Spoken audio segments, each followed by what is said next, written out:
Hello and welcome to eCommerce Redneck. Today we've got a really great guest, Jack Kurtz. He is a good friend of mine, owns his own agency, incredible talent, but also just a really good dude. And we actually jumped on a Zoom and we were talking about doing it, and we were just like, let's do it. So we're jumping on and we're recording now. So you get to kind of hear us doing a little bit of catching up and talking about what's new for Jack and the exciting stuff he's into. So without further ado, let's have Jack on. All Jack, right. what's up, man? It's so good to Hey, see you, Jeremy. man. Good to see you. I love doing this. It's so impromptu, off the cuff, Yeah, it works. unscripted. Yeah, let's get it. Now, you were one of my first guests when I had my real mojo live. I stopped that podcast because I felt like it was too eclectic and I wanted to focus on e-commerce. So, hmm and man, what's going on in your world? What have you been up to? Well, since we last talked, still busy with Fortuitas, my e-commerce agency, and we're doing a Mhm. lot of work for a lot of, mid-sized companies, larger companies. That work continues, but I'm also working on a new project doing artificial intelligence that also involves e-commerce. So I'm pretty Mhm. excited about that. I'm working with a partner who Mike Brown. Yes. Yeah. Yeah, Brilliant artist. Yeah. yeah, he's incredibly talented and funny, and we're having a good time, and it's been pretty exciting. Yeah, it was interesting because I think I know you knew Mike for a long time, but then I think you reconnected through finding out that we both knew Mike, and then you guys got talking again. So that's really cool to see you guys doing something now. And so what is it that y'all are working on right now? So we're working on a project called Jangle. Okay. And if you go to the URL jangle.ai, it is um, based on artificial intelligence. It's specifically targeted for authors and speakers that have a large audience or social media following. Mm-hmm. And it what we do is we build a chatbot for them that's trained based on their books, their podcasts, videos, Mm-hmm. articles, blogs, and then we train it to respond like them. So if you want to ask them a question, if you want to have a conversation with them, you're actually speaking with their clone. And it's kind of a big thing right now. And so we have two authors on there. The first one is someone who you also know, Dr. Yeah. Antoine Eid. Yeah, Yeah, incredible. he's a brilliant man, a great guy, a wonderful guy. He's in Cambridge. He's affiliated with the University of Cambridge. He's a Mhm. neuroscientist. He's a businessman, and he has a company called MeetYourself.me. And what they do is they help people become better leaders, individually or organizationally, Mhm. through DNA analysis and personality assessments. They're doing that on me right now. Are they? Yes, I am actually going through that with them. I am waiting on the results, and then yeah, it's a brilliant concept. I mean, yeah, why not become a better version of yourself and work with yourself to really see your strengths and weaknesses naturally? What Yes. are the natural dispositions? And I was kind of blown away by the concept, and I'm really hoping to gain a lot from it. So Good. Yeah. I know Mike did it and Mike learned a lot from it. I've been invited to do it. I just haven't gotten around to doing it, but I need to do it. Basically you swab your cheek, right? And hmm they do a DNA analysis on it. And then you do a personality assessment. You get a report and you find out what your thinking preferences are. I know what that is now. I never hmm knew there was such a thing. You find out, what your DNA is and how it affects your personality, and it helps you to go in a direction that suits your personality and suits the way you think, so that you can play to your strengths and become a leader, a better leader based on that, and acquire skills in the direction of that, rather than being so focused on skills but not really knowing who you are. Right. Right. Yeah. Now, now you got Andrew Carnegie on here. Is this something where we can actually click into it and see how it works, or Yeah. So Andrew Carnegie, well, he died in, I think, 1919. So right? we didn't actually meet with him and interview him. And what we did with Andrew Carnegie, his autobiography is in the public domain. Right. So anything that was published prior to 1923 is fair game. We don't charge to subscribe to Andrew Carnegie like we will with some of these other pretty prominent experts. But Mm-hmm. we wanted to put it up there as a way of people using it for free to learn how it works, to try it out. And we trained it on his autobiography and some of his other writings, and we tuned it to the personality of someone from that era, and so, well, him as much as we can without knowing him personally. Whereas Antoine, we know personally, we were able to adapt it to his personality. But if you want to try it out, go ahead.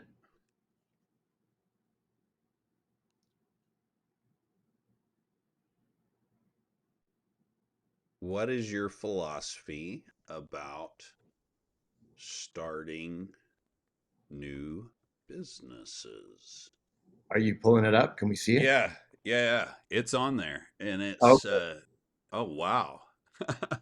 So What did he say? it says, my philosophy on starting a new business is quite clear. I believe that one should concentrate their whole time and attention to one business in which they engage. It is essential to put every dollar of capital into a particular venture. I always have advocated for focusing on a single line of business and becoming a master in that field. You see, I have no faith in the policy of scattering one's resources. In my experience, I have rarely encountered a man that can achieve that who achieved preeminence in money making, especially in manufacturing, while being interested in many concerns. The key to success lies in choosing one line, sticking to it, unwavering dedication. By doing so, one can become a true master of craft and reap the rewards of expertise. I mean, it's brilliant. I would say probably to some degree this fits general businesses, but it's definitely from that era, that mindset, do one thing. Because one of my favorite things, and probably yours, I would assume too, in e-commerce and in the digital world, is that you can be involved in so many different things and use the resources of your organization to accomplish some of those things, so I like it, and honestly, this is true. Like, especially starting out, like, you want to have a single focus to begin with. And that's what he did. That was his mindset. So that's how he would respond, based on what I've learned about Andrew Carnegie. Right, He started a steel company and he was right, very successful. He was a billionaire, just to give you an idea. He was a billionaire in the early 1900s. A right, billionaire. Now, a billionaire today is a big deal, but in the early 1900s, $1 billion was a lot more money. It's a lot right. of money. So he was very successful, and then he became a philanthropist. And if you ask him a little bit more, he loves to talk about his philanthropy and Carnegie Yeah, Hall. He wasn't just a guy that wanted to make money. right. He wasn't, and that there's some people, they go into business and all I think is, how can I make money? How can I make money? How can I? And he wasn't just about, you just got to be about making money. You've got Right. to be good to people. You've got to be good to your customers, your employees, the community. It's kind of interesting, and even the way he speaks is, you'll start to notice it's more from that era. If you ask him a question about something contemporary, he'll say, "Well, I passed away in 1919, so I can't really talk too much about Well, that is something to me that is extremely important. I would say, uh, uh, I am a capitalist, but I am a compassionate capitalist. In other words, I'm not interested in just making money. I'm interested in impacting lives, you know.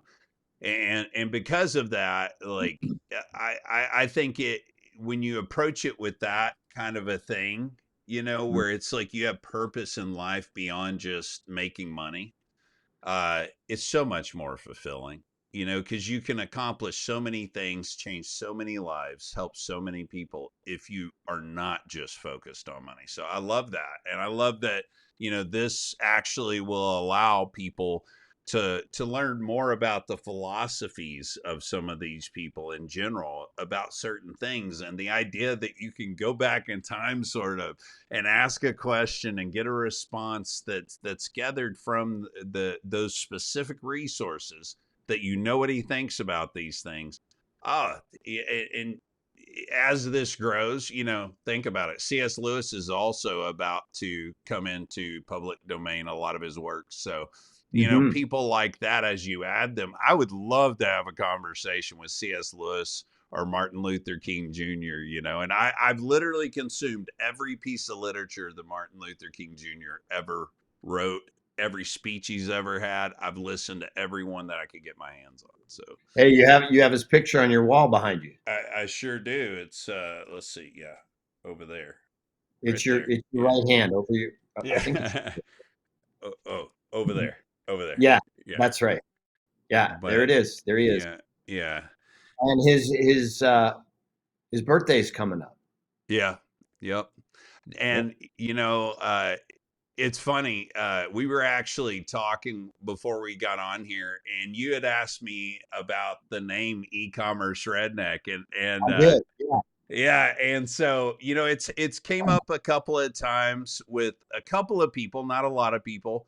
Um, you know, redneck, you know, is that, I mean, that can be an offensive term, I guess, for some people, and honestly, it's just something different for me. Uh, I, you know, I grew up in West Texas. I grew up in Odessa, Texas, and it's really, like I was telling you, East Texas is more like the rest of the South, but as you move to the west in Texas, the west side of Texas, it's more Southwest.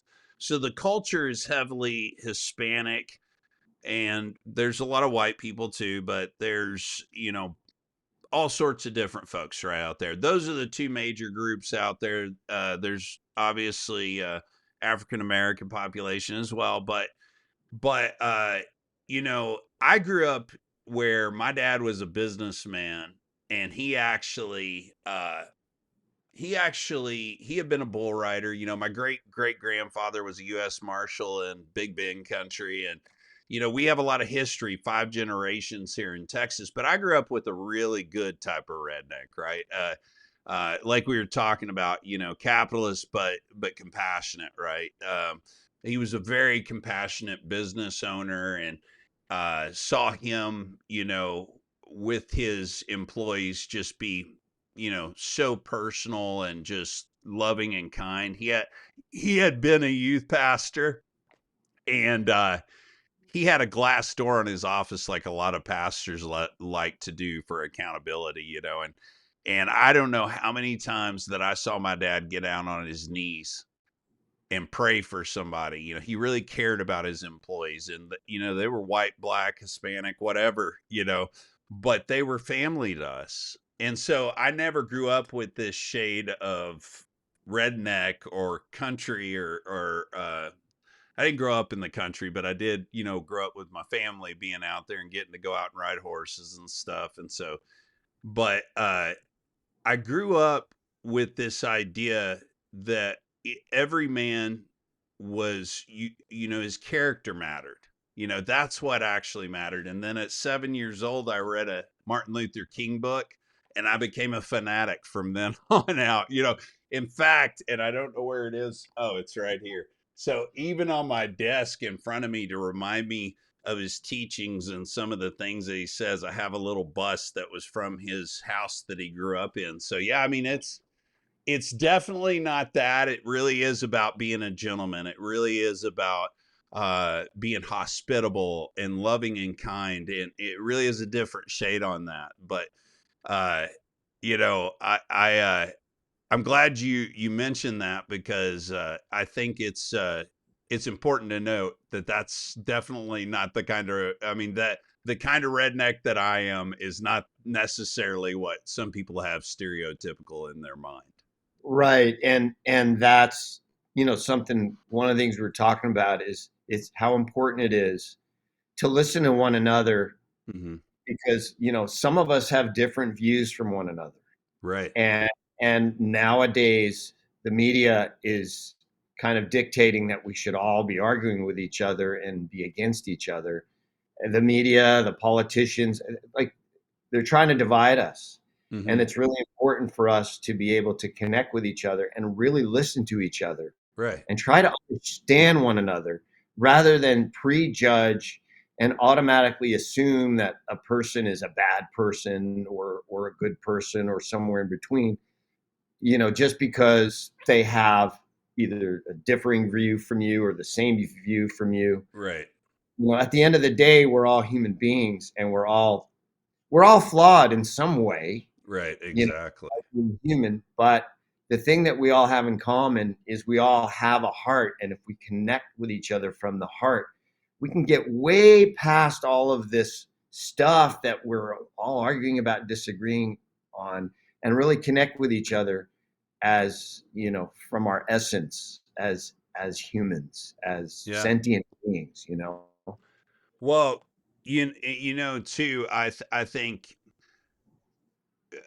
as my friend Robert Hamburger said, and that really is his name, Hamburger. He's a Michigan fan, so All right. expect anything. Shout out to Robert Hamburg.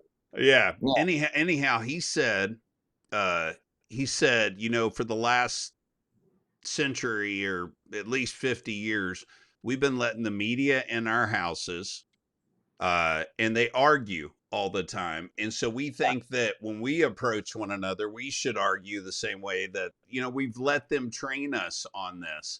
Whereas, like, I know that Jack is a excellent human. I know you're a kind man. And so I would assume that even though I might not understand why you believe something, that it is of a kind heart and a caring mind that you look at things, right? And so I am really interested, in always learning. Early at Big Commerce, uh, there was so many people from so many different places, and it was a different time even 12 years ago when we were building Big Commerce. And Well, weren't you like employee number 10 or something like no, that? no, I was employee number 40 or so. Still, I Yeah, mean, yeah, yeah. we're a public company now. Yeah, yeah. And the thing was is we were doing DEI before DEI was a thing, in the sense that we were doing it organically, right? So Mhm. like I might say something to somebody that, and then they're like, "Look, hey, like, I know you didn't mean it like this, but you might want to understand that this is offensive." Or somebody else says something, I'm like, "Hey, yeah, just so you know, like, that's not who I am, or that's not what I believe, just because I'm, this, and this." And so there was a whole lot of like breaking down stereotypes. And I will tell you, Big Commerce, especially early on, was one of the greatest cultures I have ever seen. And I mean it in a sense, like, there was a lot of the Google S type stuff they were doing. Yeah, We had swings in our office, in our yeah. second or third office. The office I came into is literally an apartment building now. It was in the second floor of a Chase Bank. I mean, it was a little bitty. Mhm. And you know, we had they'd feed us and stuff, but it wasn't that made it significantly great. It was how the people treated one another. We were all in it together. We were trying to, help one another. So yeah, man, from a social perspective, we have got to start figuring out how to come together and just talk, discuss things, talk to friends, like, understand why they believe the things they do, and don't hate them because of it. I will say this, and then we can kind of go back to e-commerce, but I will say this. if people would learn to be able to tolerate one another better, like I've That's a good seen, word. yeah, That's a good word. Yeah. tolerance is being able to listen to people and hear their side and not hate them because they think differently than you. Um, that's really, if you think about it, the core of what being an American is the freedom and capability to be able to be of whatever religion or belief or whatever. I mean, that's the core of who we are in a lot of ways here as citizens, right? And I honestly think that if we would focus more on being tolerant, we would be a lot better off. Now, one thing to remember too, what is bigotry? Bigotry is intolerance for other people's beliefs. And to be honest, we're seeing more bigotry from all sides than we've ever seen before. And I don't want to be a bigot. I don't want to treat people poorly. Yeah, I mean, it really is. It's very, very prominent right now. It's tough, but the word tolerance is a very good word. Here in Los Angeles, we have the Simon Wiesenthal Center and the Museum of Tolerance. Hmm. And right now, there's an exhibit. I haven't been there in many years, but now I'm thinking of going. There's an Anne Frank exhibit. Oh, wow. Yeah. Yeah, and right now, I just have to say, right now, uh, anti-Semitism is at an all-time high. And I Yeah. know we don't want to get into politics and religion, so we're not going to get too far Right. off the Right. track. Right. I get what you're But saying, though. yeah, it's really it's. But because what triggered me thinking that is that you brought up the word tolerance, and I think that's an excellent word. I think that's a very appropriate word. And just to take it back to what you said at Big Commerce, Brent Bellum, who I've met, and did a little photo op a couple years ago. It's somewhere on the Fortuitas website. Yeah. I think you take a leader like that, and he sets the tone for the culture at a company. He is such a great guy, and you know how you talked about your dad with the glass door, Hmm. and my understanding is that Brent works with his door open, and he allows And anybody. and he has glass walls, so yeah. Right. Yeah. Brent is just like that. And so we seem to be attracted to like-minded people and good-hearted people, and that's who we want to work with. Brent is one of those guys. I mean, I don't know him as well as you do, but Hmm. everything experienced from him is, he's a great guy. And I will say, the two guys in leadership that really meant a lot to me were Robert Alvarez, the CFO. Um, and he's not there anymore, but and he's retired. And Brent. I got to see Brent every day, and even earlier on when he first came on, the thing I really loved about him is that he would walk around and talk to people. He wanted to get a pulse on what was going on. He wanted to get a pulse on the mentality too. And him and Robert Alvarez together were an absolute machine when it came to helping create the culture, because you have to understand, both of those guys' acumen for business is incredible. What a lot of people don't realize is Brent Bellum was the guy that took HomeAway public, which is now VRBO.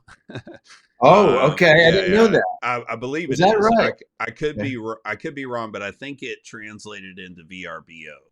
Hmm. Or it might have been acquired, but either way, HomeAway was actually, absolutely, it IPO'd, and it was an incredible young product, Yeah. that nobody had ever really done it that way, kind of thing. And so, he's got a great mentality. He's very intelligent, extremely intelligent. Uh, and I would say, Robert Alvarez, I don't know that I've ever met another person in business that had the emotional intelligence that Robert Alvarez has. And I can tell you of at least probably 10 times that he kept me from quitting, when I felt like it, and reminded me of what was important. Because early on we hired And I hope they're still practicing this, but it was called bucket one and bucket two. Bucket one was what you could do from a business perspective. Bucket two, I got you. what was who you were as a person. And I think that's an absolutely great holistic way to hire. You hired the best people because of who they are. And then what ended up happening is you had these people that could get along even if they didn't agree on everything, bring a lot to the table and execute. And we had some absolute killers. The guy that sold the first big deal at Big Commerce was a guy named Bill Paul. And he is VP of sales for the western side of the country for quantum metrics. I mean, he's an absolute killer, when it comes to sales. And just monumental people that are leaders in the industry early on that are, were a part of that. So it was a great adventure for sure. Still so proud of Brent and all the other people that I worked with. Yeah, yeah. That's the one thing I notice is that all the people that he hires, they're quality people. Mm-hmm. There's a culture there, and unfortunately, and I want to cover this because I have a lot of people that ask me what I think about this. So big commerce had some layoffs last year, Mm-hmm. and last year was a really tough year for a lot of businesses within e-commerce Oh yeah, and just in general. And I wanted to talk about that for a minute, absolutely. if that's okay. Yeah. So I've had a lot of people ask me, like, "What do you think, man? Is are things going to get better? Why aren't they so good?" This was last year. How come things are tough this year? And do you think they're going to be better next year? And on and on and on. And I've learned a few things by just looking at data and by talking to some really smart people. Mm-hmm. And back when I wrote an article called, gosh, I think it was the retail apocalypse or something like that. So Mm-hmm. before the pandemic, retail was going way down, right? And Mm-hmm. and e-commerce was coming up, and I think it was growing like from 2015 to 2022 at like a clip of 20% a year, which Yeah, is yeah. phenomenal, right? Last year, domestic e-commerce only grew about 10%, Mm-hmm. but it was growing at a much higher rate in Southeast Asia, Mm-hmm. which is a very fragmented market because you've got different countries, different languages. Just because it's Southeast Asia, it's Mm-hmm. not like North America where most everyone speaks English. Right. It's not as, I hate to use the term homogenized, but I can't think of a better term. Yeah. But in any case, so e-commerce wasn't growing as fast of a rate.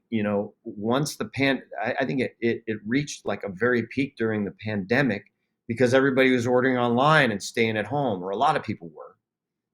Certainly in California, maybe not as much in Texas or Florida or other states, um, but a lot of the country and the world was locked down, and e-commerce really spiked. And then what happened after that? People went back out. But what's an interesting phenomenon? A lot of the malls you go to are still dead. Yeah, And absolutely. are you noticing that? Oh, there's a mall called Lakeline in North Austin that is absolutely crickets, man. I mean, there's a little bit of people coming in and out, but nowhere near what it used to be.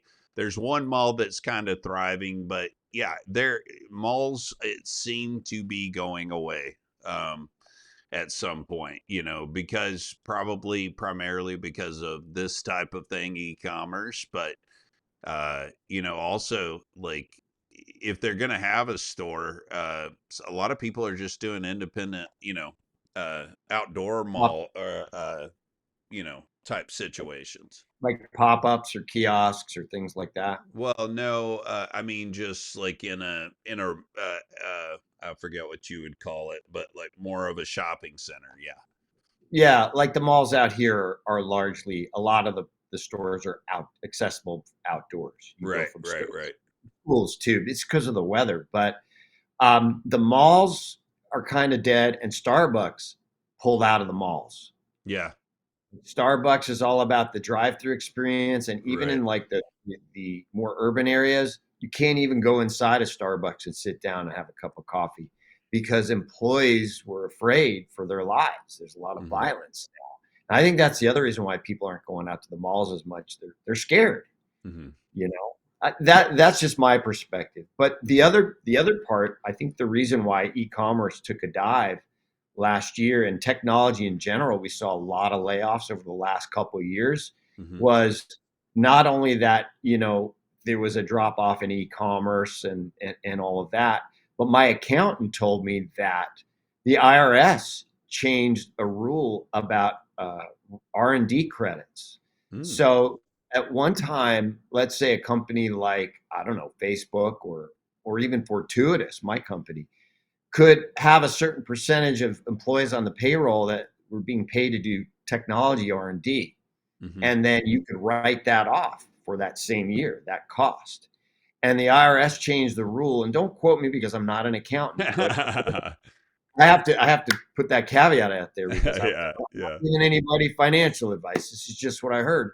My accountant told me that the IRS now requires that companies amortize that cost over like a 5-year period. They can't take the full deduction for that year. So a lot of these companies cut R&D and laid off a lot of their R&D people. And so now Wow. the market is flooded with all these really smart people that couldn't get a job. I know Mm-hmm. some people, it took them 8 months, some really capable people. Mm-hmm. Last year, it took them 8 months to find a job in this market. Well, there's a couple of other elements that I think are kind of important to note too, because like you said, basically there was a boom and a bit of Hmm. a bust as well, you know. And Yeah. so, it does make sense that, both Shopify and BigCommerce relatively laid off similar amounts of people as far as Hmm. percentage. You also have to understand, like, a lot of people are like, well, stock wise, big commerce is a lot lower than Shopify. Yeah, they're a lot. Shopify has, I think, something like 6 million. Don't quote me on that, clients, but you have to understand primarily big commerce is focused on mid-market enterprise level stuff, so they're not as focused on the same. There's less of those to get, but Right. it's considerably smaller. I know at one point I think it's somewhere between maybe 80 to 100,000, but these stores also on average, from my experience, tend to be a different kind of business that has to integrate more things a lot of times, or needs Yep. things done differently that you can do through the API. And I'm agnostic, but I was talking to Jordan Brandon from Coalition yesterday, and one of the things he said, I am agnostic about platform, but I'm not unopinionated. you know, Yeah. and I think Yeah. that's a great way for those Yeah. of us in the consulting and agency spaces to be, is like, you can't be married to any platform, because that's ridiculous to think that one platform's for everybody. But Yeah, well, we have clients at Fortuitus that are on BigCommerce. We have them on Shopify, mhm, Shopify Plus. We've had some that were on the homegrown bespoke model that we yeah, had to yeah, replatform and right, everything in between. And one of the things I think is still in its infancy is B2B commerce oh because yeah, it's a much more complicated thing. yeah, And I know Big Commerce really jumped into that a couple of years ago, and mhm, that's been a sector of growth for Big Commerce. So mhm, I think we have a long way to go.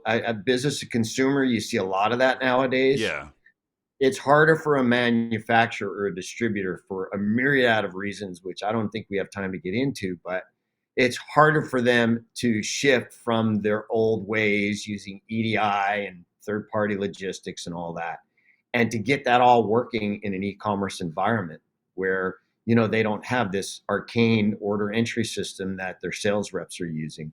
They mhm, could be placing orders in the same e-commerce platform that all the consumers are, and right, big commerce is very well geared to that. yeah, Shopify is moving in that direction now as well.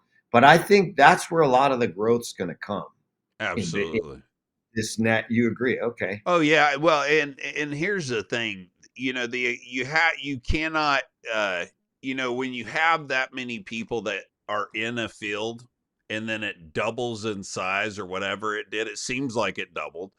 You had two effects that kind of happened, and that was that you had a lot of new talent. So some of the old got ushered out and some of the new stayed, and they laid off, a lot of these companies laid off the older guys, that had been doing it That's for a yeah. while. Well, Yeah. part of it's because they could get the younger guys cheaper. It's very difficult if you're a That's veteran of e-commerce to find a job as compared to a somebody um, that has a little bit of knowledge, but they're a hell of a lot cheaper and they're, at least effective. So there's a lot of that I've seen, but I also saw a lot of little companies pop up 2021 that were total BS when it came to actually backing up what they said. Apps that failed, apps that were announced that were, I saw a lot of hairiness around uh, things that were introduced on certain platforms that didn't actually work on those platforms. And you just saw VC money going everywhere. It felt like the e-commerce strip club for a minute there. Money just going everywhere because they weren't vetting these companies like they should, a lot of them. And so mhm. then you had the reaction of, oh crap, these VCs are going away for now because so many of them made so many poor decisions. So there's a lot of other things that affect this. I think we'll see it in, like you said, B2B. I think we still have a lot of things around different and new types of e-commerce coming out, social e-commerce, and all sorts of new stuff in that. Subscription commerce is another one I want to Right. mention. Well, and You know, purchase I think subscription commerce probably took a bit of a hit with the economy slowing down, because what do people do when the economy slows down? They cancel subscriptions. So yeah. I know I did on a few, So Sure. I certainly think you're right, and I think it'll come back. It's just a matter of time. And I think the growth will be exponential again. The beauty of e-commerce and the fun thing about e-commerce is, Jack, last year's e-commerce is not exactly this year's e-commerce. Exactly. It's fun. It's fun. It's exciting. It's always changing. It keeps us old birds having to learn new things.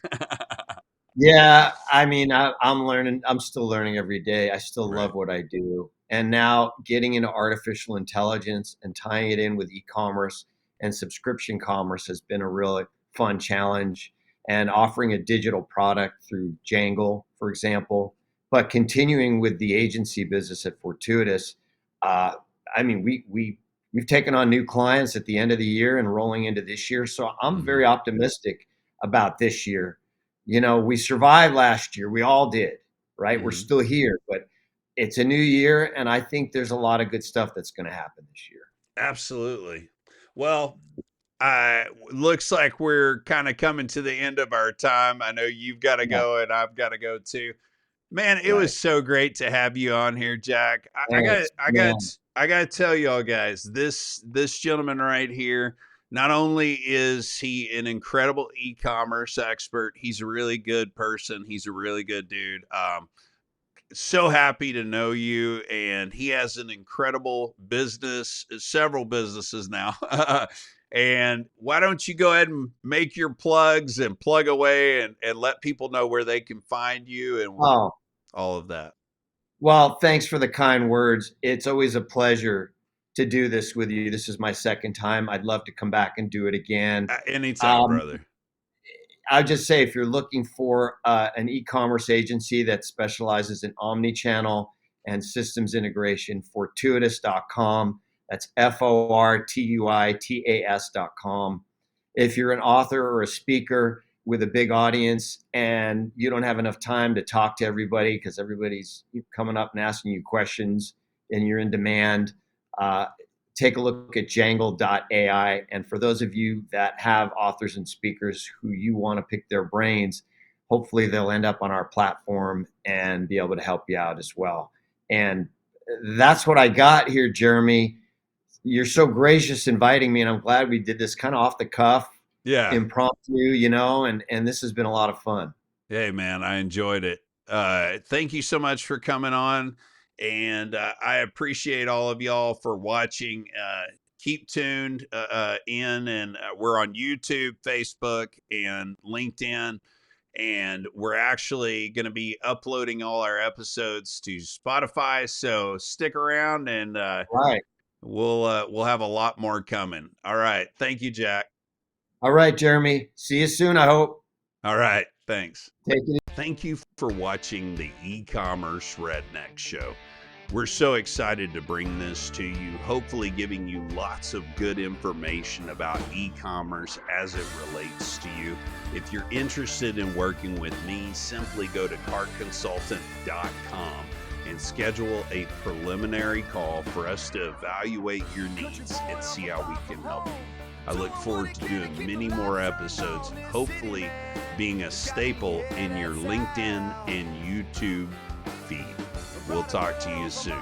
Thanks. Sherman County cutie with a little bit of down home. Likes her lime with a splash of so cold. If you know what I'm talking about. Head on